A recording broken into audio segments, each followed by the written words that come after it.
Hello నమస్తే. ఈరోజు AP వార్తాపత్రికల్లో దాదాపు అన్ని పేపర్‌లో కామన్‌గా వచ్చిన వార్త ఇది జగన్ మోహన్ రెడ్డి నెవర్ అగైన్ అని చెప్పి. గొడ్డల పార్టీ అని వాళ్ళు పెట్టారు గాని పేరు YCP Jaganmohan Reddy never again అని ముఖ్యమంత్రి చంద్రబాబు నాయుడు గారు నిన్న మాట్లాడారు. అదే బ్యానర్ ఐటెమ్‌తోని దాదాపు అన్ని పేపర్‌లు ఒక సాక్షి తప్ప మిగతా అన్ని పేపర్‌లు సాక్షి, ప్రజాశక్తి అనుకుంటా. ఆ 2 పేపర్‌లు తప్ప మిగతా అన్ని పేపర్‌లు అదే రాసినాయి. Jagan never again. ఇక దాంతో పాటు 'ఆంధ్రజ్యోతి', 'ఈనాడు' పేపర్‌లు జగన్మోహన్ రెడ్డి గారు, వైఎస్ రాజశేఖర రెడ్డి గారు, వైఎస్ రాజారెడ్డి గారి దగ్గర నుంచి ఇక వాళ్ళది మొత్తం రక్త చరిత్ర అన్నట్టు రాశారు. వాళ్ళ కుటుంబమే రక్త చరిత్ర అని.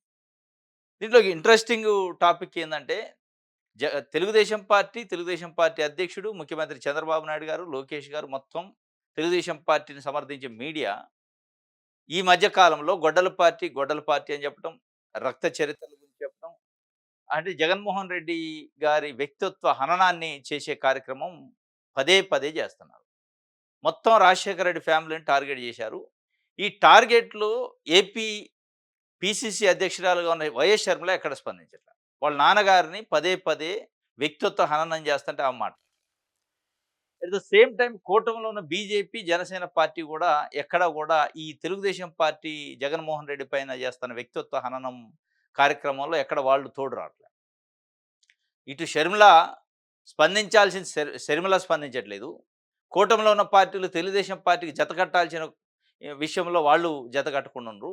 ఈ ఈ మొత్తం ఎపిసోడ్ చూస్తుంటే ఈ మధ్య కాలంలో ప్రొఫెసర్ నాగేశ్వర్ గారు చేసిన విశ్లేషణలో అమిత్ షా, పవన్ కళ్యాణ్‌కి చెప్పిన మాటలు అంటే విశ్వసనీయత విషయంలో, పర్మనెంట్ ఫ్రెండ్ విషయంలో, ఇన్‌స్టంట్ ఫ్రెండ్ విషయంలో ఎవరిది విశ్వసనీయత, ఎవరు పర్మనెంట్, ఎవరు ఇన్‌స్టంట్ అనేది చాలా క్లారిటీగా చెప్పారు. చంద్రబాబు నాయుడు అనే వ్యక్తి కేవలం ఇన్‌స్టంట్ ఫ్రెండ్ మాత్రమే. తెలుగుదేశం పార్టీ ఇన్‌స్టంట్ మాత్రమే. మనకు జగన్మోహన్ రెడ్డి, వైసీపీ అనేది లాంగ్ టర్మ్ విశ్వసనీయ మిత్రుడు అని చెప్పి చెప్పే ప్రయత్నం చేశారు. మరి ఆ టెన్షన్ మొదలైందా? అంటే బీజేపీ అధిష్టానం తెలుగుదేశం పార్టీని, చంద్రబాబుని నమ్మట్లేదు అనే టెన్షనా? అందుకే బీజేపీ ఈ రక్త చరిత్ర గురించి జగన్మోహన్ రెడ్డి పైన వ్యక్తిత్వ హననం గురించి మాట్లాడట్లేదా? పవన్ కళ్యాణ్ కూడా ఈ మధ్య కాలంలో జగన్మోహన్ రెడ్డి పైన వ్యక్తిగతంగా విమర్శలు, పార్టీ పరంగా విమర్శలు కూడా దాదాపు తగ్గించారు. ఇయన్నీ చూస్తుంటే ఒకవైపు జనసేన, బీజేపీ స్ప్లిట్ అయిందా కూటమి నుంచి మానసికంగా, ఫిజికల్‌గా కాకపోవచ్చు అనే ఒక చర్చ నడుస్తుంది. షర్మిల స్పందించకపోవటం, వీళ్ళు దానిపైన ఇయన్నీ చూస్తే అసలు మళ్ళీ జగన్మోహన్ రెడ్డి వస్తాడు అనే టెన్షన్ చంద్రబాబు నాయుడు గారికి ఎందుకొచ్చింది? Never again Jagan, never again Jagan అంటాడు గానీ, అది నెవర్ అగైన్ గాదు. అది మళ్ళొకసారి జగన్మోహన్ రెడ్డి వస్తాడా అనే భయం లెక్కుంది. వారు మాట్లాడుతుంటే. జగన్మోహన్ రెడ్డి మళ్ళా గెలుస్తాడు అని చెప్పినాడు. ఎందుకంటే ఇప్పుడు ఎలక్షన్స్ లేవు వాస్తవంగా. ఎక్కడ ఎన్నికలు లేవు. ఎన్నికల బహిరంగ సభలు గావు. చంద్రబాబు నాయుడు గారు మాట్లాడే బహిరంగ సభలు గాని, మీటింగులు ఎన్నికల సభలు గావు. ఇప్పటికిప్పుడు ఎన్నికలు జరగట్లేదు. ఇంకా దాదాపు 3 సంవత్సరాల కాలం ఉంది ఎన్నికలకి. ఎందుకు పదే పదే నెవర్ అగైను మళ్ళా గెలిపియొద్దు ఆయన్ని చెప్తుండు. మరి గెలిపిస్తానని ప్రజలు అనుకుంటున్నారా? మీకు వస్తున్న ఇంటెలిజెన్స్ రిపోర్ట్‌లో ఏమన్నా జగన్మోహన్ రెడ్డికి చాలా ఫేవర్ ఉందని వచ్చిందా? మీరు గెలవరని వచ్చిందా? గెలవలే లేరు అనేది ఏమన్నా ఎక్స్‌పోజర్ ఏమన్నా కనిపిస్తుందా తెలవదు గానీ, ఇది మీరు మాట్లాడే జగన్మోహన్ రెడ్డి గారి పైన చంద్రబాబు నాయుడు గారు మాట్లాడే నెవర్ అగైన్ మాటలు చూస్తే, జగన్ అగైన్ అనే భయం చంద్రబాబు నాయుడు గారికి పట్టుకుందా? అనే వాతావరణం కనపడింది. ఎందుకంటే పక్కనే ఉన్న తెలంగాణ రాష్ట్రానికి ముఖ్యమంత్రి రేవంత్ రెడ్డి గారు చాలా జూనియర్ చంద్రబాబు నాయుడు గారి కంటే రాజకీయ అనుభవంలో. ప్లస్ ఆయన శిష్యుడు గూడా. ఆయన ఏ రోజు అంటలే కేసీఆర్‌ని మళ్ళీ గెలిపించొద్దు అంటలే. నేనే ముఖ్యమంత్రిగా ఉంటా 2034 వరకు అంటాడు. చాలా కాన్ఫిడెంట్‌గా చెప్తాడు. గెలుస్తారా, ఓడతారా పక్కన పెడితే 2034 వరకు నేనే ముఖ్యమంత్రి అని ఒక రీజనల్ పార్టీ కాదు. ఆయన నేషనల్ పార్టీలో ఉండి బాహాటంగా, బహిరంగంగా, ధైర్యంగా చెప్తుండు. కానీ చంద్రబాబు నాయుడు గారు చెప్పలేకపోతుండు. నేనే ముఖ్యమంత్రి ఉంటా అని చెప్పట్లే. పవన్ కళ్యాణ్ గారు చెప్తుండు. కూటమి 15 సంవత్సరాలు ఉంటది. చంద్రబాబు నాయుడు గారు మళ్ళీ ఉంటాడని గాని, చంద్రబాబు నాయుడు గారు మళ్ళా ఆ ధైర్యంగా రేవంత్ రెడ్డి చెప్పిన ధైర్యంతోని చెప్పలేని పరిస్థితి. నెవర్ అగైన్ జగన్ అంటుండు. ఆ నెవర్ అగైన్ జగను మళ్ళీ అగైన్ జగనా అనే వాతావరణాన్ని చంద్రబాబు నాయుడు గారు క్రియేట్ చేస్తున్నట్టు అనిపిస్తుంది. ఎందుకు అంటే 164 స్థానాలు, అఖండమైన మెజార్టీ, కేవలం 11 స్థానాలు జగన్మోహన్ రెడ్డి వైసీపీకి. ఈ అనేక ఎందుకంటే అటు డబుల్ ఇంజిన్ సర్కారు, కేంద్ర, రాష్ట్ర ప్రభుత్వాల్లో అధికారంలో ఉండటం, అనేక కేసులు, దాడులు, పోలీసులతోని ప్రయోగాలు, మీడియా చేతిలో ఉంది. ఇన్నున్నాక కూడా మళ్ళీ జగన్ అగైన్ అనే ఆ భయము, ఆందోళన, టెన్షన్ ఏంటి? ఆ టెన్షన్‌కి కారణం అమిత్ షా వ్యాఖ్యలా? ఆ టెన్షన్‌కి కారణం ప్రజల్లో స్పందన? ఆ టెన్షన్‌కి కారణం మీకు వస్తున్న ఇంటెలిజెన్స్ రిపోర్ట్సా? ఈ కారణం కూటమిని బీటలు వారేటట్టు చేస్తదా? ఇయన్నీ ఈటన్నిటి చుట్టూ రాష్ట్ర ప్రభుత్వం, రాష్ట్రంలో రాజకీయాలు తిరుగుతున్నాయి. మొత్తానికి చంద్రబాబు నాయుడు గారు ఏ స్థాయిలో అయితే ప్రజలు గెలిపించారో, ఆ స్థాయిలో వారు పరిపాలన కంటే రాజకీయాల పైన, ఈ కామెంట్ల పైన దృష్టి పెట్టినట్టు అనిపిస్తుంది. పని చేసుకుంటూ పోవాలి. అది వదిలేశారు. ఏం చేస్తారో చెప్పట్లే. ఏం చేస్తారో చెప్పకుండా కేవలం Jagan again, not Jagan again అని చెప్తుండు. మళ్ళొకసారి జగన్‌ని గెలిపియొద్దు, మళ్ళొకసారి జగన్‌ని గెలిపియొద్దు అంటే, మీరు మళ్ళొకసారి జగన్‌ని గెలిపియొద్దు అంటున్నారు గానీ, మళ్ళొకసారి జగన్ గెలుస్తడు అని మీరు చెప్పినట్టుంది. ఇది గొడ్డలి పార్టీ నెవర్ అగైన్ అని చెప్పి రాశారు. మళ్ళీ పెట్రోలు ధర పెరిగింది. నిన్న 87 పైసలు పెట్రోల్ పైన, డీజిల్ పైన 91 పైసలు పెరిగింది. రూ. 114.40 విజయవాడలో. పెట్రోలు, డీజిలు రూ. 102కి చేరుకుంది. ఇది ఇక ఈ మొత్తం ఆంధ్రజ్యోతిలో వైఎస్ కుటుంబ చరిత్రలో అన్నీ రక్తపు మరకలే అని చెప్పి మన పేర్ల పార్థసారథి రెడ్డి అని ఆయన మాట్లాడిండు. దాన్ని మళ్ళొకసారి ఏశారు. మొత్తం ఆంధ్రజ్యోతి పేపర్‌లో అంటే ఇది పేపరా? అంటే పేపరు ప్రజల కోసం వార్తలు రాస్తుందా? లేకపోతే ఏంటనేది చూడాలంటే ఇగో ఇక్కడ చూస్తే తెలుస్తది. హ్మ్. గొడ్డల నెవర్ అగైన్ అనేది ఇది ఒక ఫుల్ పేజ్ పెట్టిండు. బాబాయ్ హత్యపై తడబాటు ఎందుకు జగను? వైఎస్ కుటుంబ చరిత్రలో అన్ని రక్తపు మరకలే. వ్యవస్థలన్నింటిపైన గొడ్డలి వేటు. జగన్ ఏలుబడిలో ఓ తరమంతా అభివృద్ధిలో వెనకంజ అని చెప్పి జగన్ సెల్ఫ్ గోల్ చేసుకుండు. గొంతు కోసి చంపిన కేసులు లేవు. గొంతు కోసి చంపిన కేసులు ఇదంతా మొత్తం ఫుల్ పేజీ. ఒక దాదాపు 4, 5 పేజీలలో జగన్మోహన్ రెడ్డి గారు, రాజశేఖర రెడ్డి కుటుంబం, వాళ్ళ రక్తపు చరిత్ర అని చెప్పి పదే పదే రక్తపు చరిత్ర గురించి మన ఆంధ్రజ్యోతి, ఈనాడు కూడా సేమ్ ఇదే దాదాపు ఇవే వార్తలు రాసింది. అంటే వీళ్ళ వార్తలు చూస్తుంటే ఇందులో ప్రజల కోణం గాని, ప్రజల సమస్యలు గాని, రాష్ట్రం గాని ఎక్కడ లేదు.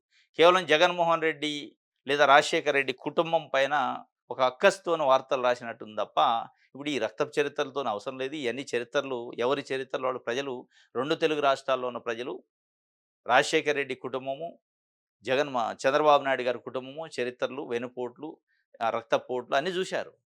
ఇయన్నీ జూశారు. అందరూ అధికారాన్ని నిలబెట్టారు. ఎవరు వాటిని బయటికి తీయలేదు. చంద్రబాబు నాయుడు గారు నాలుగోసారి ముఖ్యమంత్రి. మరి ఈ రక్తపు చరిత్రలో ఉన్న వ్యక్తుల్ని ఎందుకు అరెస్ట్ చేయించలే? ఎందుకు జైల్‌లో పెట్టలే? పదే పదే చెప్తున్నారు గదా! బాబాయిని హత్య చేసిండు. ఆ గొడ్డలు తీసుకొచ్చి నా చేతిలో పెట్టారు. మరి అంత అమాయకంగా జగన్మోహన్ రెడ్డి గారు నిజంగానే వాళ్ళ మనుషులతోని ఆయను బాబాయిని హత్య చేసి, ఆ గొడ్డలు తెచ్చి, ఆ కత్తి తీసుకొచ్చి మీ చేతిలో పెడితే, అంత అమాయకంగా ఇన్ని సంవత్సరాలు ఎందుకు అనుభవిస్తున్నారు? డబుల్ ఇంజిన్ సర్కార్ వచ్చింది గదా! ఇప్పటికైనా ఎందుకు దానిపై చర్యలు లేవు? రాజశేఖర రెడ్డి కుటుంబానిది రక్త చరిత్ర అంటున్నారు. ఆ రక్త చరిత్ర గురించి, ఆ రక్త చరిత్రలో ఉన్న వ్యక్తుల పైన ఎంతమంది పైన చర్యలు తీసుకున్నారు ఇప్పటివరకు? 3 సార్లు ముఖ్యమంత్రిగా ఇప్పుడు నాలుగోసారి. అంటే పేపర్ ఉంది కాబట్టి, పెన్ ఉంది కాబట్టి ఏదంటే అది రాస్తే ప్రజలు ఎబెట్టుగా, ఎగుటుగా అనుకోరు. ప్రజల గురించి వార్తలు రాయాలి. ఈడ మొక్కజొన్న రైతులు, వడ్ల రైతులు, జొన్నల రైతులు, ఆక్వా రైతులు చాలా ఇబ్బంది పడతారు. ఒక్క వార్త లేదు. ఒక్కటంటే ఒకటి. మొత్తం రాజకీయమే. అంటే ఏబిఎన్ రాధాకృష్ణ గారు ఒక రాజకీయ నాయకుడు లెటర్‌లు రాసినట్టుంది ఈ వార్తలు చూస్తుంటే. ఒక రాజకీయ నాయకుడు, జర్నలిస్ట్ రాసినట్టు లేదు. ఛాలెంజ్‌లు విసరటం రాజకీయ పార్టీకి, పత్రిక. ఇది ఆహ్, 'ఆంధ్రజ్యోతి'కి సంబంధించిన వార్తలు. దాదాపు అన్ని పేపర్‌లో ఇదే నెవర్ అగైన్ అనేది ఉంది. 'ఆంధ్రప్రభలో' చూద్దాం. ఆరోగ్య ఆంధ్ర రాష్ట్ర ప్రజలకు ప్రపంచ స్థాయి వైద్య సేవలు ఆగస్టు 15 నాటికి రాష్ట్ర వ్యాప్తంగా సంజీవని. ఆరోగ్య ఆంధ్ర అట. ఇది చాలా గమ్మత్తుగా అనిపిస్తుంది. ఈ మధ్య కాలంలో చంద్రబాబు నాయుడు గారు, లోకేష్ గారు ఆరోగ్య ఆంధ్ర, క్వాంటమ్ ఆంధ్ర, లేదంటే డాటా ఆంధ్ర ఇట్లా రకరకాలుగా ఏది ఓపెన్ చేస్తే అదే ఆంధ్ర అంటున్నారు. సరే మంచిదే సంతోషం. ఆరోగ్య ఆంధ్ర అయితే సంతోషపడాల్సిందే. కానీ ఇక్కడ వచ్చిన బాధేంటంటే, ఇప్పుడు ఈ పదాలున్నాయి గదా! ప్రపంచ స్థాయి వైద్య సేవలు అందాలట. ప్రపంచ స్థాయి రాజధాని నగరం, ప్రపంచ స్థాయి వైద్య సేవలు, ప్రపంచ స్థాయిలో అన్నుంటాయి. కానీ గవర్నమెంట్ హాస్పిటల్‌లో చూస్తే సూది ఉండదు, దూది ఉండదు, మందు బిళ్ళలుండవు. ఆరోగ్యశ్రీ కార్డ్ తీసుకొని పోయి ప్రైవేట్ హాస్పిటల్‌లో వైద్యం చేయమంటే వాళ్ళు అవమానిస్తున్నారు బిల్లులు రాక. మరి ఈ ప్రపంచ స్థాయి గాదు. ముందు ఆంధ్రప్రదేశ్ స్థాయిలో పెట్టండి. ప్రపంచ స్థాయి ఇప్పటికిప్పుడు కోరుకోవట్ల ప్రజలు. ఇస్తే ఇయ్యండిలే గానీ, ఇప్పుడు వాస్తవ పరిస్థితులకి అద్దం పట్టేలాగా మాటలుండాల. ఇప్పుడు ఆంధ్రప్రదేశ్ ఉన్న ఆర్థిక పరిస్థితి ఏంది? ఆంధ్రప్రదేశ్‌లో ఉన్న ఆరోగ్య వ్యవస్థ పరిస్థితి ఏంది? గవర్నమెంట్ హాస్పిటల్ల పరిస్థితి ఏంది? ఆరోగ్యశ్రీ పరిస్థితి ఏంటి? అది వదిలేసి ప్రపంచ స్థాయి వైద్యాన్ని అందిస్తాం ఆరోగ్య ఆంధ్ర అంటే, ఈ ఆరోగ్య ఆంధ్రాలో దూది లేదు, సూది లేదు, మందు బిళ్ళలు లేవు ప్రభుత్వ ఆసుపత్రుల్లో. ఆపరేషన్ థియేటర్‌లో వసతులు లేవు. ఆరోగ్యశ్రీ కార్డులకి సంబంధించి వైద్యం అందట్లేదు. ఆరోగ్యశ్రీ బకాయిలు అట్లే పెండింగ్ ఉన్నాయి. అది క్లియర్ చేసిండు ప్రపంచ స్థాయి తర్వాత అనేది ప్రజలు అడుగుతున్నారు. ఇది ఒక వార్త అయితే రైట్. క్రమశిక్షణ తప్పొద్దు అని పవన్ కళ్యాణ్ నిన్న వివాదాస్పద ఎమ్మెల్యేలు అంటే ఆరోపణలు ఎదుర్కొంటున్న ఇద్దరు ఎమ్మెల్యేలను పిలిచి మాట్లాడారు. నాదెండ్ల మనోహర్ అండ్ పవన్ కళ్యాణ్. దాంట్లో ఒక ఆయన బాలరాజు అయితే ఇంకో ఆయన అరవ శ్రీధర్. వీళ్ళిద్దరి పైన చర్యలు తీసుకునే వాతావరణం కనిపిస్తుంది. ఎందుకంటే అరవ శ్రీధర్ పైన ఆరోపణలు వచ్చి చాలా కాలమైంది. ఒక మహిళ వీడియోలు బయటపెట్టింది, ఆడియోలు బయటపెట్టింది. చాలా ఆవేదన వ్యక్తం చేసింది. కంప్లెయింట్లు ఇచ్చింది. పవన్ కళ్యాణ్ గారు ఎక్కడ నోరు తెరవల. నిన్న పిలిపించుకొని మాట్లాడినట్టుంది. దానిపైన ఏదో క్రమశిక్షణా సంఘం అదేశారు. ఆయన పార్టీ నుంచి సస్పెండ్ చేయలేదు గానీ, విప్ పదవికి రాజీనామా చేయించారు. నిన్న పవన్ కళ్యాణ్‌తోని మీటింగ్ తర్వాత బయటకొచ్చి విప్ పదవికి వ్యక్తిగత కారణాలతోని రాజీనామా చేస్తానన్నాడు. ఇదే ఇదే చర్యలనుకుంటే ఈ చర్య చూపిస్తారా? నిజంగా పార్టీ నుంచి బయటికి పంపిస్తారా? అదేవిధంగా బాలరాజు అని పోలవరం ఎమ్మెల్యే అనుకుంటా. ఆయన పైన కూడా మీ పోలవరం ఎమ్మెల్యే తీరు పైన జనసేన ఆగ్రహం వ్యక్తం చేసిండట. మీ సమస్యలు మీరే తీర్చుకోండి అని ఒక కామెంట్ చేశారట పవన్ కళ్యాణ్ గారు. వాళ్ళ సమస్యలు వాళ్ళు తీర్చుకోరు. వాళ్ళ సమస్యలు తీర్చుకోవడానికి వాళ్ళకేం సమస్యలు లేవు. వాళ్ళు అక్యూజ్డ్‌లు ఇప్పుడు. వాళ్ళు ఆరోపణలు ఎదుర్కొంటున్న వ్యక్తులు. ఆరోపణలు ఎదుర్కొంటున్న జనసేన పార్టీ ఎమ్మెల్యేలు. జనసేన పార్టీ నాయకులు. వాళ్ళకి నిజంగానే సమస్య అంటే ఏంది? వాళ్ళని ఎవరైనా వేధిస్తే వాళ్ళకి సమస్య ఉంటది. సమస్య వాళ్ళ వల్ల ఇంకోళ్ళకుంది మహిళలకి.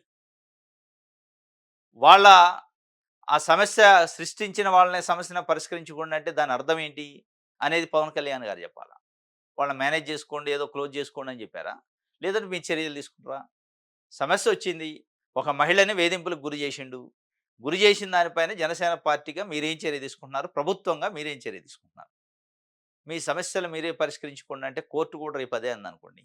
పోలీస్ స్టేషన్ కూడా అదే అందనుకోండి పోలీసుల దగ్గరకు పోతే. మీ సమస్యను మీరు పరిష్కరించుకోండి అని. అంటే ఏం చేయాలి పరిష్కరించుకోవడం అంటే? కూర్చొని సెటిల్ చేసుకోవాలా? అంటే ఇది కాదు. స్ట్రెయిట్‌గా ఒక మార్పు కోసం రాజకీయ పార్టీ పెట్టిన పవన్ కళ్యాణ్ గారు వాళ్ళపైన చర్యలు తీసుకోవాలి. నిజంగా అందులో ఉంటే, వాస్తవం ఉంటే, అరవ శ్రీధర్ పైన గాని, బాలరాజు పైన వచ్చిన ఆరోపణలలో వాస్తవాలుంటే, తప్పనిసరిగా చర్యలు తీసుకోవాలి. ఒకవేళ వాస్తవాలు లేవనుకోండి, అందులో అబద్ధం ఉంది. ఇది అబద్ధం. ఆయన పైన వచ్చిన ఆరోపణలు మేము చేసిన ఎంక్వైరీలో తేలిందని ప్రకటించండి. కాబట్టి మేమేం చర్యలు తీసుకోము. అడిగిన ముత్యం మా ఎమ్మెల్యేలు అని చెప్తే చెప్పండి. కానీ తెలిసి తెలవనట్టుగా, తీసుకోనట్టుగా చర్యలు తీసుకుంటే అది ప్రజలు మెచ్చరు. ఇది ఒక వార్త అయితే ఆ! రైట్. నివురుగప్పిన చల్లారని బాష్ప రాస్తరం ప్రకంపనలు సృష్టించిన కాక్రోచ్ పార్టీ యువతరం సత్తాను జాడి చెప్పిన వైనం దేశంలో పాలకులకు కనువిప్పు నియంతృత్వ ధోరణులకు చెంపపెట్టి ఏకపక్ష రాజకీయాలకు గట్టి హెచ్చరిక ప్రత్యామ్నాయ వేదిక గ్రీన్ సిగ్నల్ అని చెప్పి ఒక వార్తనిచ్చారు. నివురుగప్పిన చల్లారని భాస్వరాస్త్రం అని చెప్పి అది మండుతూనే ఉంది. ఈ భాస్వరాస్త్రం దానిపైన నిషేధము, సోషల్ మీడియా వెబ్‌సైట్‌లు బ్యాన్ చేయడం రకరకాలు చేస్తున్నారు గానీ, ఎక్కడా గూడా అది ఆగట్లే. మండుతూనే ఉంది. కాక్రోచ్ పార్టీకి సంబంధించి 2,20,00,000 మంది ఫాలోవర్స్ వచ్చారు. దాన్ని బ్యాన్ చేశారు. మళ్ళా ఇంకో కొత్త ప్లాట్‌ఫార్మ్‌ని ఓపెన్ చేస్తే నిమిషాలలోనే లక్షల మంది ఫాలోవర్స్ స్టార్ట్ అయ్యారు. అనివార్యమైన పరిస్థితులు నిన్న ఎక్కడ బెంగుళూరులో అనుకుంటా. పర్మిషన్ కోసం అప్లై చేశారు. కాక్రోచ్ జనతా పార్టీకి సంబంధించి ఒక నిరసన సభ ఏదో పెట్టుకోవడానికి. వాళ్ళు కూడా అనుమతి ఇయ్యలే. బెంగుళూరు అంటే కర్ణాటక రాష్ట్రంలో కాంగ్రెస్ పార్టీ ప్రభుత్వం ఉంది. వాళ్ళు అనుమతి ఇయ్యలే. అటు కాంగ్రెస్ పార్టీ గాని, ఇటు భారతీయ జనతా పార్టీ గాని, మరి ముఖ్యంగా భారతీయ జనతా పార్టీ నరేంద్ర మోడీ గారు ఈ బొద్దింకల భయం పట్టుకున్నట్టుంది. ఈ బొద్దింకల భయం మామూలు కాదు. ఒక టెన్షన్‌లో ఎక్స్ ఖాతాలని, సోషల్ మీడియా ఖాతాలని, వెబ్‌సైట్‌లని క్లోజ్ చేయడం. ఇవన్నీ చూస్తుంటే ఏ ఏ ఏ స్థాయిలో ఆందోళనలో ఉన్నారు, ఏ స్థాయిలో బీజేపీ పైన, నరేంద్ర మోడీ పైన జంజీ యువత ఆగ్రహంతో ఉన్నారు. ఈ ఆగ్రహాన్ని ఆజ్యం పోస్తున్నట్లుంది. ఈ ఆగ్రహాన్ని ఇంకా పెలివిక్కే అవకాశం ఉంది. కాక్రోచ్ పార్టీ వల్ల, ఈ బొద్దింకల వల్ల. కాబట్టి ఈ బొద్దింకల్ని భస్మం చేయాలని అనుకుంటున్నాను కానీ, బొద్దింకలు భస్మం కావట్లే. బొద్దింకల దాడిలో అంటే బొద్దింకల విప్లవంలో మోడీ, మోడీ ప్రభుత్వం, భారతీయ జనతా పార్టీ, దాంతో పాటు సాంప్రదాయక పార్టీల పతనం స్టార్ట్ అయిద్దనే ఒక ఆందోళన ఉన్నట్టుంది. వెబ్‌సైట్‌తో సహా నిన్న క్లోజ్ చేశారు. కాక్రోచ్ జనతా పార్టీకి సంబంధించి. అయినప్పటికీ వాళ్ళు ఇండివిడ్యువల్ అకౌంట్స్ ఓపెన్ చేస్తూ వస్తున్నారు. ఎందుకంటే ఇప్పుడు ఇది నీట్ పేపర్ లీకేజ్ పైన వాళ్ళు స్ట్రెయిట్‌గా ఒకటే క్వెషన్ ఏశారు. ధర్మేంద్ర ప్రధాన్ విద్యాశాఖ మంత్రి, కేంద్ర మానవ వనరుల శాఖ మంత్రి రాజీనామా చేయించాలి. దానికి కారణం దానికి బాధ్యత వహిస్తూ రాజీనామా చేయించండి అని చెప్పి సూటిగా ప్రశ్న అడిగారు. స్పందన లేదు. దౌర్భాగ్యం ఏందంటే ఒక నీట్ లాంటి ఎగ్జామ్ పేపర్ లీక్ అయితే, ఆ ఎగ్జామ్ రద్దు చేస్తే, కనీసం బయటకొచ్చి దానికి సంబంధించిన మంత్రో, దానికి సంబంధించిన అధికారులో బాధ్యత వహిస్తూ ప్రకటన చేయటము, ఒకవేళ బాధ్యత వహించమని పబ్లిక్ నుంచి డిమాండ్ వస్తే బాధ్యత వహించటమో లేకుండా సైలెంట్. ఎలక్షన్ కమిషన్ పైన, ఎన్నికల ప్రక్రియ పైన, ఎన్నికలు జరిగిన విధానం పైన, ఈవీఎంల పైన ఇట్లాంటి డౌట్‌లే ఉన్నాయి. దేశంలో చాలామంది యువతకి, ప్రజలకి. స్పందించరు. నీట్ పేపర్ పైన అదే అనుమానాలున్నాయి. స్పందించరు. ఈటిపైనే వాళ్ళు అడిగారు. కాక్రోచ్ జనతా పార్టీ రాజీనామా చేయించండి అని దాదాపు 6,00,000 మంది కంప్లెయింట్ చేశారు. Not a joke. 6,00,000 మంది ఆన్‌లైన్ కంప్లెయింట్లు సబ్మిట్ చేస్తే, అంటే ఇంతమంది భావోద్వేగానికి సంబంధించి, ఇంతమంది నిరసన సంబంధించిన విషయంలో కనీసం స్పందన లేదా? మీరు 6,00,000 కంప్లెయింట్లు ఆన్‌లైన్‌లో రైజ్ చేశారు యువత అంటే దానిపైన చర్య తీసుకోకపోగా కంప్లెయింట్ చేసిన ప్లాట్‌ఫార్మ్‌ని బ్యాన్ చేశారు. అంటే మీ ఎన్నికల ప్రక్రియ, ఎన్నికల నిర్వహణ, ఎన్నికల పైన ఉన్న అనుమానాలకు కూడా ఇదే సమాధానం చెప్తుంది. ఎవరైనా ఎన్నికల పైన, ఎన్నికల ప్రక్రియ పైన ఆరోపణలు చేస్తే వాళ్ళ పైన కేసులు, ప్రశ్నిస్తే కేసులు. నీట్ పేపర్ రద్దయితే దాన్ని క్యాన్సిల్ చేయించండి, ఆ మంత్రిని రాజీనామా చేయించండి అని కంప్లెయింట్ చేస్తే దాన్ని బ్యాన్ చేయటం. ఇదంతా చూస్తుంటే ఒక నిరంకుశత్వం, ఒక నియంతృత్వం. ఎవరు మమ్మల్ని అడగొద్దు, మా గురించి మాట్లాడొద్దు, ప్రశ్నించొద్దు, మేము ఇంతే ఉంటాం, మా పనితీరు ఇదే, మేము ఇట్లే ఉంటాం, ఇదే పద్ధతిని కొనసాగిస్తాం అని చెప్పే పద్ధతి తప్ప మేము మారతాం అని చెప్పి మాట్లాడే పరిస్థితి. ఈరోజు భారతదేశంలో ఉన్న మిగతా పార్టీలు, ఇండియా కూటమిలో ఉన్న కాంగ్రెస్ పార్టీతో సహా మిగతా పార్టీలు కానీ, సాంప్రదాయక పార్టీలు కానీ, నాయకులు కానీ, ఎంపీలు కానీ, రాజ్యసభ మెంబర్లు కానీ ఎవరు కదిలించలేంది నరేంద్ర మోడీని ఈ నీట్ విషయంలో గాని, ఎలక్షన్ ప్రక్రియ విషయంలో గాని కాక్రోచ్ బొద్దింకలు కదిలించినాయి. బొద్దింకల పార్టీ కదిలించింది. ఆన్‌లైన్‌లో కదిలించింది. ఇది ఒక రకంగా నరేంద్ర మోడీ గారికి, ఎన్‌డీఏ కూటమికి బొద్దింకల పార్టీ భయం పట్టుకుంది. ఈ భయం ఏ స్థాయి వరకు పోద్ది? ఈ భయంతోనే మొత్తం కుప్పగూలుతారా అనే ఒక చర్చ కూడా వస్తుంది. సరే వాళ్ళు ఏం చేస్తారో చూడాల. ఇది ఒక పార్టీ, ఇది ఒక వార్త. ప్రజాశక్తికి సంబంధించి ఆ! రైతుల పరిస్థితి దారుణంగా ఉంది. మొక్కజొన్నను ప్రభుత్వం కొనుగోలు చేయలేదు. లేఖలు రాసి చేతులు దులుపుకున్న సీఎం చంద్రబాబు. సిపిఎం పార్టీ రాష్ట్ర కార్యదర్శి శ్రీనివాసరావు చెప్పిండు. అమరావతికి రెండో దశ భూసేకరణ వెంటనే ఆపాలి అని చెప్పి కూడా సిపిఎం పార్టీ డిమాండ్ చేస్తుంది పదే పదే. సిపిఐ పార్టీ, సిపిఎం పార్టీ పదే పదే డిమాండ్ చేస్తుంది. అమరావతి భూసేకరణ రెండో దశ ఆపండి. బలవంతంగా భూమిని గుంజుకుంటున్నారు రైతుల నుంచి. ఆ గుంజుకున్న భూములను, ఇప్పటికే గుంజుకున్న భూములు కూడా కార్పొరేట్ శక్తులకు కట్టబెడుతున్నారు. కార్పొరేట్ శక్తులకు కానుకలు ఇస్తున్నారు, రాయితీలు ఇస్తున్నారు. కర్షకుల నోట్లో మట్టి కొడుతున్నారని పదే పదే ఆరోపణ చేస్తాను. అయినా ఆయనకి తగ్గట్లే. రెండో దశ భూ సమీకరణ నడుస్తూనే ఉంది. ఆ భూములు గుంజుకుంటున్న రైతులకు కనీసం వాళ్ళు పండించిన పంటను కొనేదానికి మొక్కజొన్న కేంద్రాలు పెట్టలే. దానిపైన చంద్రబాబు నాయుడు గారు సింపుల్‌గా కేంద్రానికి, ప్రభుత్వానికి ఒక లెటర్ రాసిండు, వదిలేసిండు. చాలా గమ్మత్తుగా ఉంటది వారి మాటలు చూస్తుంటే. బుల్లెట్ స్పీడ్ వేగంతోనే డబుల్ ఇంజిన్ సర్కార్ పనిచేస్తుందన్నారు. మీరు లెటర్ రాస్తే అక్కడి నుంచి రిప్లై రాలే. ఏది మరి బుల్లెట్ స్పీడు? ఎక్కడుంది? ఉండాలి గదా బుల్లెట్ స్పీడ్ అంటే. మీరు ఉత్తరం రాశారు, చీనీ రైతుల గురించి రాశారు, తోతాపూరి మామిడి రైతుల గురించి రాశారు, పొగాకు రైతుల గురించి రాశారు, మిర్చి రైతుల గురించి రాశారు. ఏది ఆ లెటర్‌లకి తిరుగు టప్పా రాలే? రైతులకు ప్రయోజనం రాలే? ఏది బుల్లెట్ స్పీడు? గూడ్స్ స్పీడ్ కూడా లేదుగా బుల్లెట్ పక్కన పెడితే. గూడ్స్ రైలు ఉంటది గదా! దాని స్పీడ్ కూడా లేదు. ఇది రైతులకు సంబంధించి సిపిఎం పార్టీ కొంత వార్తలు రాసింది. ఈదురుగాలుల బీభత్సం ఇది. మొత్తం ఆంధ్రప్రదేశ్‌లో ఉన్న పేపర్‌లు 'ఆంధ్రజ్యోతి', 'ఈనాడు', 'ఆంధ్రప్రభ', 'దిశ' ఇట్లా రకరకాల పేపర్‌లు చూసుకుంటే రైతులు ఈదురుగాలులు, బీభత్సమైన వర్షాలు వచ్చి కళ్ళాలల్ల ధాన్యం తడిసిపోయింది. దాని గురించి ఎవరు రాయలే. ప్రజాశక్తి రాసింది. దాని తర్వాత రైతులు పడుతున్న మొక్కజొన్న కేంద్రాల గురించి ప్రజాశక్తి రాసింది. మిగతా పేపర్లు మొత్తం గొడ్డల పార్టీలు, నెవర్ అగైన్ జగను, జగన్ చరిత్ర, లేకపోతే రక్త చరిత్రలు ఈ ఈ ఈ రాశారు తప్ప ప్రజలకు సంబంధం లేనిది, ప్రజలు కోరుకుంది, ప్రజలకి అవసరం లేనిది వార్తలు రాశారు. అవి వార్తలు కాదు వాస్తవంగా. అది ఒక రకంగా వ్యక్తిగత దాడి అన్నట్టు. ఇది సిపిఎం పార్టీకి సంబంధించి ప్రజాశక్తి డీజిల్, పెట్రోల్ ధరలకు సంబంధించి కూడా మళ్ళీ పెట్రోల్ మంట అని చెప్పి ఒక వార్తని రాశారు. రైట్. హ్మ్. వార్తా పేపర్ చూద్దాం. గొడ్డలపాటి డ్రామాలు చెల్లవు అని చెప్పి సేమ్ అదే చంద్రబాబు నాయుడు గారు మాట్లాడిన మాటనే టైటిల్ హెడ్డింగ్ పెట్టింది. ఇంకోటి చాలా ఇంట్రెస్టింగ్ వార్తని వార్తా పేపర్ రాసింది. రాజ్యసభ సీట్లు 4 ఖాళీ అని ఆంధ్రప్రదేశ్‌లో. ఇప్పటి వరకు చంద్రబాబు నాయుడు గారు 2024 జూన్ 12 ముఖ్యమంత్రి అయిన దగ్గర నుంచి ఇప్పటి వరకు ఖాళీ అయిన ఎమ్మెల్సీలు గాని, రాజ్యసభ మెంబర్‌లు గాని. ఈ 2 పోస్టులు ఎప్పుడు ఖాళీ అయినా ఢిల్లీ వెళ్ళి అమిత్ షా గారి దగ్గర కూర్చొని చంద్రబాబు నాయుడు గారు, వారు పర్మిషన్ తీసుకొని మాత్రమే భర్తీ చేసినట్టు అనిపిస్తుంది. లాస్ట్ టైమ్ భర్తీ చేసిన రాజ్యసభ మెంబర్‌లో ఆర్. కృష్ణయ్య గారికి వైసీపీ రాజ్యసభ మెంబర్ ఉండే.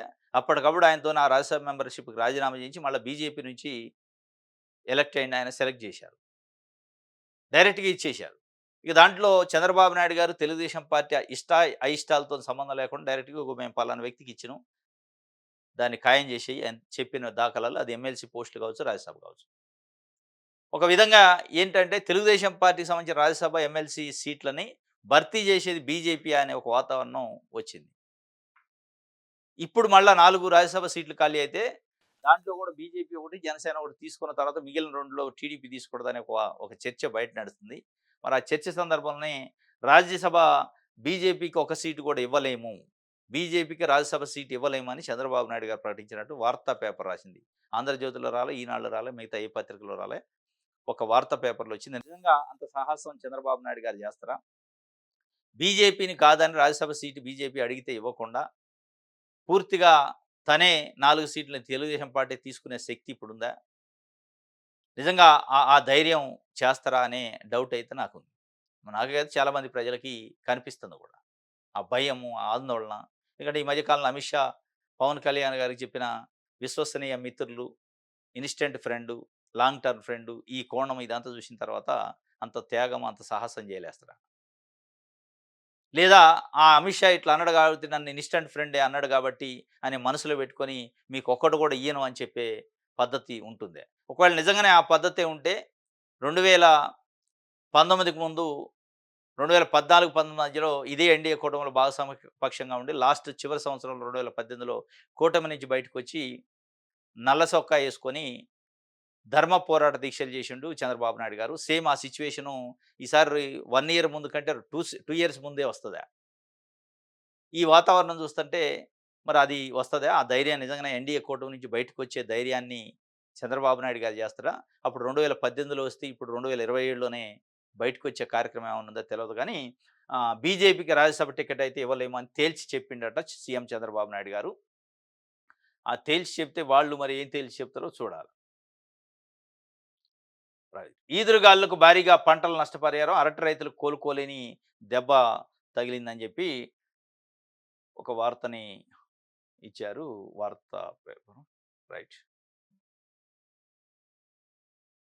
దిశ చూద్దాం. మీది గొడ్డల పార్టీనే. నా దగ్గర తోక జాడిస్తే కట్ చేస్తా. చేయండి ఎవరొద్దన్నారు? మీ దగ్గర తోక జాడిస్తే కట్ చేస్తారు. చేయండి. చాలా గమ్మత్తుగా అనిపిస్తది. చంద్రబాబు నాయుడు గారు మాట్లాడే మాటలు మీది గొడ్డల పార్టీనే, మీది రక్త చరిత్రే. ఇప్పుడు ఇది 1995 నుంచి చంద్రబాబు నాయుడు గారు ముఖ్యమంత్రిగా ఉన్నారు. ప్రతిపక్ష నాయకుడిగా ఉన్నారు. ప్రతి సందర్భంలో రాజశేఖర రెడ్డి గారి కుటుంబం గురించి రక్త చరిత్ర చెప్తున్నారు. వాళ్ళు రక్త చరిత్ర చెప్తూనే ఉంటేనే 2004లో రాజశేఖర రెడ్డి గారు అఖండమైన మెజారిటీతోని ఉమ్మడి ఏపీలో కాంగ్రెస్ పార్టీని అధికారంలోకి తీసుకొచ్చారు. 2004 నుంచి 2009 వరకు పరిపాలన చేశారు. 2009 వచ్చిన తర్వాత సింగిల్‌గానే కంటెస్ట్ చేసి కాంగ్రెస్ పార్టీని ఉమ్మడి ఏపీలో మళ్ళీ గెలిపించారు. అప్పుడు ఢిల్లీ ఎళ్లి చంద్రబాబు నాయుడు గారు 'రాజా ఆఫ్ కరప్షన్' అని పుస్తకాలు పంపిణీ చేశారు జాతీయ పార్టీలకి. కరప్షన్‌లో కింగు. కరప్షన్ 1,00,00,000,00,000 అవినీతి చేసిండని. అయినా ప్రజలు మద్దతిచ్చారు. వారి రక్త చరిత్ర గురించి, వారి అవినీతి గురించి, రాజా కరప్షన్ గురించి అని చెప్పి ఫుల్‌గా ప్రచారం చేశారు. ఇదే 'ఆంధ్రజ్యోతి', 'ఈనాడు'. అయినా 2009లో సింగిల్ హ్యాండ్‌తోని రాజశేఖర్ రెడ్డి కాంగ్రెస్ పార్టీని అధికారంలోకి తీసుకొచ్చిండు.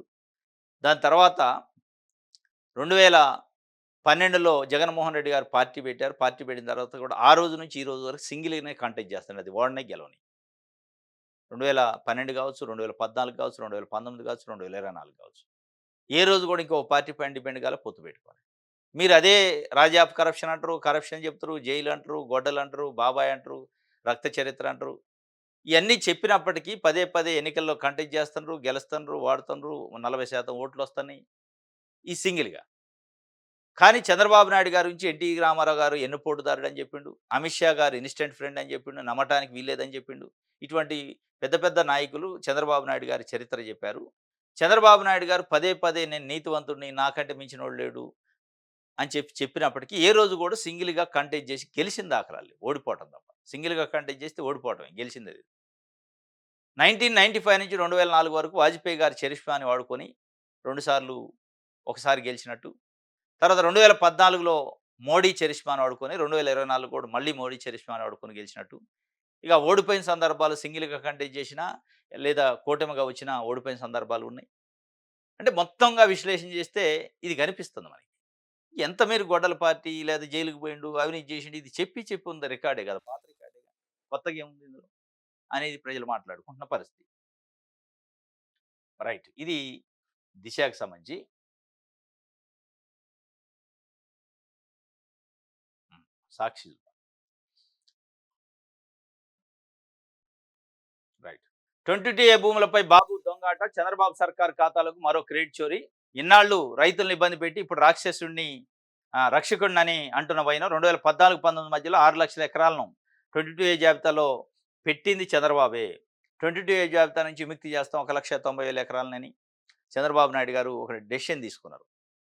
వాస్తవంగా ఏందంటే జగన్మోహన్ రెడ్డి ముఖ్యమంత్రిగా ఉన్నప్పుడే 22A జాబితా నుంచి, నిషేధిత భూముల జాబితా నుంచి పేద ప్రజలు, ఎస్సీ, ఎస్టీ, బీసీలకు సంబంధించి అసైన్‌మెంట్ ల్యాండ్స్‌ని ఆ జాబితా నుంచి తీసేసి వాళ్ళకి టైటిల్ ఇచ్చి ఫ్రీ హోల్డ్ చేస్తా అంటే, ఇదే చంద్రబాబు నాయుడు గారు తెలుగుదేశం పార్టీ మీడియా గగ్గోలు పెట్టి అట్టడి చేస్తావు, అట్టడి చేస్తావు అని. ఇప్పుడు అదే దాన్ని క్రెడిట్ చోరీ చేస్తుంటే జగన్మోహన్ రెడ్డి చేసిన దాన్ని ఆయన క్రెడిట్ చోరీ చేస్తున్నట్టు చంద్రబాబు పైన సాక్షి ఒక వార్త రాసింది. అమరావతి అప్పులు ఎవరు భరిస్తారు? ఎవరు భరిస్తారంటే రాష్ట్రమే. ఇక రాష్ట్రం పైనే ఉంటది కదా! విశ్వసనీయత ఉన్న వ్యక్తి ప్రొఫెసర్ నాగేశ్వరరావు. ఆయన మాటలు నచ్చకపోతే జనసేన నేతలు ఖండించాలి. వ్యాఖ్యలు ఉపసంహరించుకున్న కేసులు ఎలా పెడతారు? కక్షపూరితంగా వ్యవహరిస్తున్నారంటే జర్నలిస్టులు ఆగ్రహం. ఏపీలో నమోదైన కేసులు ఉపసంహరించాలంటూ డిమాండ్. విశ్వసనీయత ఉన్న వ్యక్తి ప్రొఫెసర్ నాగేశ్వర్ అని సాక్షి పేపర్ ఒక వార్త రాసింది. ప్రొఫెసర్ నాగేశ్వర్ గారి విశ్లేషణ నచ్చలేదు తెలుగుదేశం పార్టీకి. మరి ముఖ్యంగా జనసేన పార్టీకి అంటే తెలుగుదేశం పార్టీకి నచ్చల. ఎందుకంటే చంద్రబాబు నాయుడు గారి విశ్వసనీయత పైన అమిత్ షా కామెంట్ చేసినట్టు బయటకు వార్తలొచ్చినాయి. దానివల్ల నచ్చలే.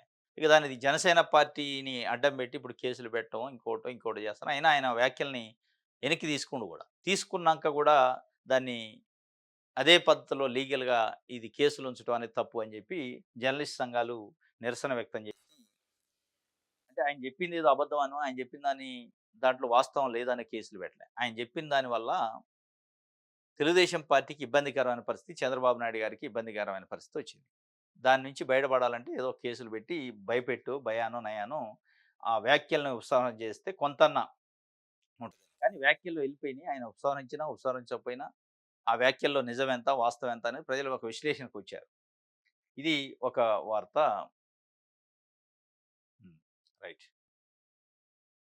ఇది ఈరోజు న్యూస్ అనాలిసిస్. రేపు తాజా వార్తలతోని తిరిగి కలుసుకుందాం. Thank you.